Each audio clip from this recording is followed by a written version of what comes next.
Time రా time. ఏరా ఒక్కొక్కడి మీద 10 కేసులున్నాయే. నీ జీవితాలు ఏం కావాలరా? ఎక్కడైనా పని చేసుకుని బతకొచ్చుగా. ఏమైనా పని చేస్తే ఏం సంపాదిస్తావు?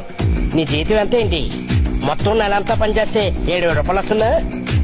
మేము ఒక్క రోజు కష్టపడ్డాం అనుకో వేలకు 1,000 రూపాయలు వస్తాయి తెలుసా? ఏరా డబ్బు కోసం ఒక ప్రాణాన్ని నిలువున తీసేస్తున్నారే, అది పాపం కదా. ఆదివారం వస్తే కోళ్ళని మేకల్ని నరగట్లే, ఇది కూడా అంతే. డబ్బు గురించి వదిలే హెడ్ మనిషిని చూస్తే భయం పుట్టాలిగా. నీ కుర్రాన్ని చదువు కొట్టారే, ఎవరైనా అడ్డొచ్చారా? అదే నన్ను పట్టమని చూద్దాం, ఊరికే నా మీద చేయమని చూద్దాం. నువ్వు హెడ్ కానిస్టేబుల్వి, నీ చేతిలో లాఠీ ఉంది, నన్ను కొట్టు చూద్దాం. ఊరికినే ఓ దెబ్బ. ఎక్కడికి వెళ్ళినా సరే ఎన్నేళ్ళైనా సరే వెతుక్కుంటూ వచ్చి పేక కోసేము. ఊరికినే ఎవరు భయపడతారు? 4-5 నేసేస్తేనే కదా భయపడేది. ఎల్లెళ్ళు ఊరికి.